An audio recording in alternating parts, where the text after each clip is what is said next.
T'as vu ce nouveau modèle de chez Gégère Lecoultre? Ah, mais c'est celle qui a le chrono et puis la phase de lune. Ouais, elle est dinguissime cette montre. Surtout en acier, là, j'aime vachement cette montre. Ah Ouais. bah tu vois, moi qui pensais une montre un peu habillée, ça ferait carrément l'affaire. Bah, dès que ça va réouvrir, on foncera aller la voir, ça je peux te le dire. C'est clair. Hello tout le monde, on espère que ça joue. On est content de vous retrouver aujourd'hui pour une nouvelle vidéo. Et depuis l'achat d'une montre, de la dernière montre qu'on a achetée, on avait envie, on s'est questionné sur quel est le processus d'achat en fait qu'on peut avoir lors de l'achat d'une montre neuve ou d'occasion, c'est égal. J'ai récemment acheté une nouvelle montre, la Gégère Lecoultre Master Control Date, la fameuse montre qu'on vous a présentée d'ailleurs dans un focus il n'y a pas si longtemps que ça. Allez la voir si vous ne l'avez pas encore vue. J'ai récemment fait l'acquisition d'une nouvelle montre dans ma collection, a soulevé un débat assez intéressant entre mon frère et moi. Moi, je me suis un petit peu posé avec le recul, j'ai acheté cette montre, j'ai eu le temps d'en profiter et c'était génial. Puis j'ai commencé un petit peu à me poser la question de finalement comment cette montre, entre la première fois que je l'ai découvert et au final le moment où je l'ai acheté et j'en suis sorti avec de la boutique, comment le processus s'est fait? Qu'est-ce qui m'a motivé à tomber amoureux d'une montre, à l'acheter et à l'acquérir?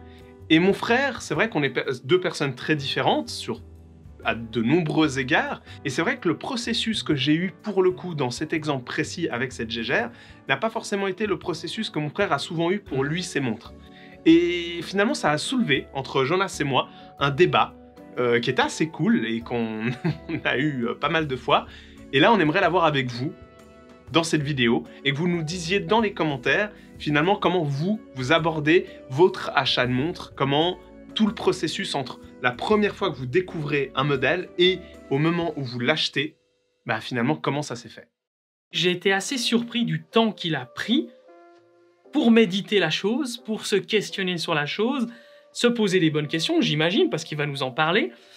Mais moi, j'ai trouvé long le temps qu'il a pris, personnellement, par rapport à la façon dont je vais le faire. Et c'est quoi? Raconte-nous un petit peu, toi, comment t'as fait, finalement. Première fois que j'ai vu cette Gégère Master Control Date, c'était par hasard. On se promenait en ville avec mon frère, en ville de Genève, et puis on est passé devant la boutique Gégère, puis on n'y était jamais rentré. C'est vrai. On n'était jamais rentré dans cette boutique, puis je sais plus si c'est toi ou moi qui avons dit tiens, allez, go, on rentre. Ça remonte à il y a maintenant 1 année et 3 mois, un peu de choses près, à quelques semaines près. À cette époque-là, j'avais pas forcément les budgets que j'ai aujourd'hui, enfin j'avais pas non plus la motivation de mettre peut-être autant d'argent dans une montre. À l'époque, ça me paraissait plus abstrait. Oui, puis on n'était pas non plus dans l'idée d'acheter quoi que ce soit. Non, c'est vrai. On était rentré dans la boutique spontanément. Ouais, c'est vrai. Le vendeur, très sympathique, nous a déballé plusieurs montres, dont une, cette fameuse Gégère Master Control Date, ce fameux secteur dial. Et d'ailleurs, j'en suis tombé mais raide dingue. Je l'ai vue cette montre et je sais pas, c'est un truc qui s'explique pas. Et j'ai eu ce coup de foudre incroyable. 3 montres devant moi, il y en avait qu'une qui était véritablement visible, que je regardais, et c'était cette Gégère Master Control Date avec ce cadran sectoriel. Et à ce moment-là, voilà, le prix était pour moi complètement inconcevable, j'allais pas mettre près de 6 000 francs dans une montre, j'avais jamais mis autant d'argent. Pour moi, c'était inconcevable. Je l'ai regardé, j'en suis tombé amoureux, j'en ai fait plein de photos avec mon smartphone, et puis avec mon frère, on est sorti de cette boutique, et voilà, on en est un petit peu resté là. Et puis pour vous faire un petit peu un petit bond dans le temps, très récemment, il y a à peu près 3 mois, j'ai commencé à de nouveau avoir l'envie de m'acheter une montre. J'ai un budget, j'ai économisé un petit peu, les vacances de Noël ont été assez light, j'ai pu mettre un peu d'argent de côté. Et c'est juste, tu m'en as reparlé, du coup je t'ai proposé pourquoi pas aller faire un tour dans différentes boutiques. Ouais. On a été faire Omega, t'es voir Zenith, voir Bucherer, parce qu'il y a plusieurs marques aussi de montres là-bas.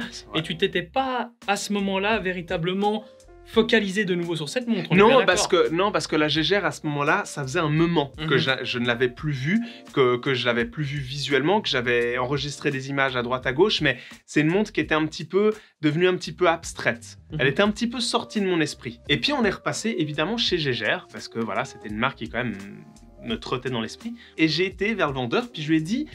il y a 1 année, chez vous, j'ai vu une montre, la Master Control Date, avec un cadran sectoriel. Et c'est là où le vendeur m'a annoncé quelque chose d'un petit peu triste. Il m'a dit, malheureusement, cette montre, on ne la fait plus. Elle est arrêtée de production depuis environ 6 mois. Je sais plus exactement ce qu'il m'a dit, mais je crois que c'était quelque chose comme ça. On l'a plus, mais je peux essayer de me renseigner si, effectivement, on peut essayer de la trouver dans un autre magasin Gégère. C'était une dame, en plus, donc je vous dis une totale bêtise. J'ai dit, merci beaucoup, madame. Ben, j'attends de vos nouvelles. 2 semaines après, à peu près, j'ai reçu un coup de fil de la boutique Gégère. Ils avaient réussi à retrouver un modèle en Suisse, dans une boutique en Suisse, maintenant je ne sais plus où. On est allé en boutique les deux, j'ai pu la revoir et je suis retombé directement amoureux. La morale de cette histoire, un petit peu, c'est que je suis content d'avoir pris mon temps. Je suis content d'avoir laissé mûrir, déjà pendant toute cette année où j'ai découvert cette montre, j'en suis tombé amoureux. Je l'ai gardé un petit peu comme ça au coin de ma tête, j'ai enregistré, comme je vous ai dit, des images. De temps en temps, par hasard, je retombais sur une photo d'elle. Je l'ai laissé un petit peu mûrir comme ça, quitte même presque à prendre le risque d'oublier cette montre. S'il y a une montre pour laquelle vous êtes vraiment tombé amoureux et pour laquelle, vraiment, à un moment donné, c'est une montre dont il faut que vous finissiez par l'acheter tellement vous l'aimez, bah, vous finirez par l'acheter.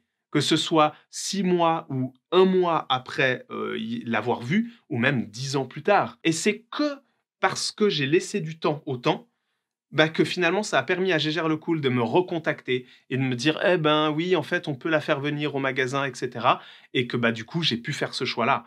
Et je sais pas. Et je sais pas comment ça se fait que j'ai laissé du temps comme ça. Mais avec le recul, je suis assez content de l'avoir fait et ça m'a permis de faire vraiment le choix du cœur. J'avais envie d'aider, je sais pas, c'est un grand mot, mais de parler de nos expériences communes, qui sont bien différentes, mais d'essayer de voir s'il y a des gens qui peuvent se reconnaître en ces expériences et montrer aussi que on peut évoluer. Et c'est ce que j'ai fait. Ben, je vais vous expliquer pourquoi.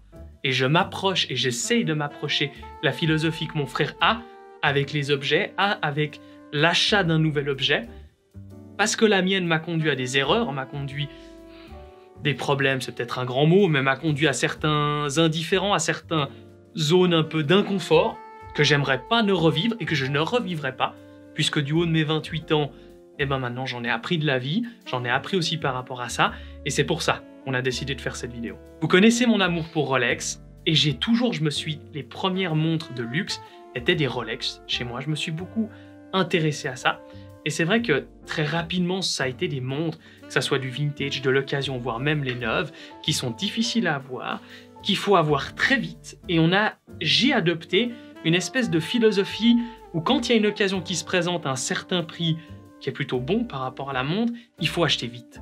Il faut la prendre vite. Il faut la posséder rapidement. Et malheureusement, je ne vais pas vous mentir, ça m'a mis souvent dans des situations difficiles. Où pour avoir telle ou telle montre, j'ai dû revendre en précipitation une montre avec un mauvais prix. Très souvent, j'entends sur les forums « Ah, j'aimerais telle montre, et puis il faudrait que j'emprunte 5 000 francs, 10 000 francs pour acheter cette montre. » Franchement, de par mon expérience, je vous le dis, ne le faites pas. Parce que c'est un bien qui est futile. On va pas se mentir, c'est une passion qui est géniale. Ouais, complètement. Mais c'est un bien qui vous sert même pas à donner l'heure parce qu'elle vous le donne sur le téléphone. Donc finalement, c'est juste pour assouvir une passion. J'avais tendance à naviguer un petit peu sur les sites de petites annonces, sur les sites de montres d'occasion. C'est une brûlure, une espèce de brûlure, une espèce de démangeaison pour la nouvelle montre qu'il faut que j'achète. Hein, nouveau scoop, il faut que j'achète cette montre. Et après, qu'est-ce que je fais? Dans une espèce de frénésie, dans une espèce d'envie de me rassasier, hein, comme quelqu'un qui n'a pas mangé depuis des heures, j'avais envie d'acheter une montre. Et il faut que je me dépêche parce qu'en plus de ça, la plupart de ces montres-là vont augmenter avec le temps. Donc si je l'achète pas maintenant, je l'aurai jamais. Cette Gégère Lecool Master Control Date avec le cadran sectoriel m'a prouvé une chose que mon frère me répétait depuis des mois, voire même des années, c'est que quand on laisse du temps au temps, quand on se laisse du temps pour réfléchir, comme il l'a dit très justement, rien ne disparaît. Si on a vraiment une envie, de toute façon, elle va mûrir. De toute façon, elle va soit nous dire, je continue dans cette voie-là parce que c'est telle référence que j'ai vraiment envie, soit nous dire, mais non, finalement, c'est pas cette montre-là que je veux. Après réflexion, après 1 mois, après 2 semaines, c'est quelque chose d'autre qui me plaît. Et si, par exemple, mon frère avait suivi cette démarche que j'ai eue moi dans le passé, il aurait sûrement pas acheté la montre qu'il a actuellement. Il aurait sûrement acheté autre chose, il aurait peut-être eu le coup de fil de Gégère Lecool par la suite, et il aurait eu peut-être une grosse frustration.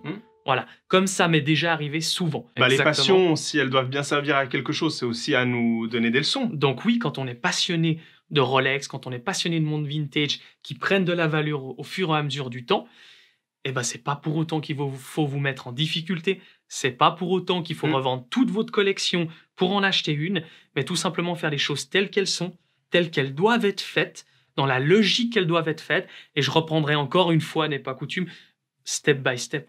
Maintenant, je m'adresse à vous. La seule chose à vous dire, et je pense que là, c'est important aussi peut-être qu'on passe des messages, et là, c'est le message qu'on a envie de vous faire passer, ça reste une passion. Alors certes, ça peut être une passion extrêmement envahissante pour certains, parce que forcément, on se met à accumuler des montres et choses, mais il faut remettre l'église au milieu du village, il faut savoir de quoi on parle, et ça reste une passion, ça reste un objet qui n'est pas nécessaire pour vivre. Donc ne vous mettez pas dans l'embarras, ne vous mettez pas dans des difficultés financières, familiales ou même de l'ordre moral à vous poser des questions et à vous triturer la tête, à ne pas endormir la nuit. On espère vraiment que cette vidéo et ce vendredi parlons-en, ça vous aura plu. On espère que ça aura peut-être déclenché quelque chose en vous et on est curieux de savoir quoi. Et puis n'hésitez pas à nous le faire savoir dans les commentaires. De plus en plus, on se délivre aussi, on s'ouvre à vous sur YouTube, parce que c'est vrai que ça fait partie du jeu. On est allé sur YouTube, entre guillemets, malgré nous, pour tout simplement exposer notre travail en tant que vidéaste, pour vous montrer ce qu'on sait faire. Et de plus en plus, on se rend compte que vous avez envie de voir notre collection, vous avez envie de savoir ce qu'on pense, savoir comment on réagit. Donc c'est pour ça que de plus en plus, on s'ouvre à vous. On espère que ça vous plaît. On va bien sûr garder une petite part de privé parce que ça fait quand même partie du jeu. Mais voilà, on espère que cette vidéo vous a plu. Et comme d'habitude, n'oubliez pas de liker, de commenter, de nous suivre, de partager cette vidéo. Et n'oubliez pas, pour la prochaine vidéo, soyez à l'heure.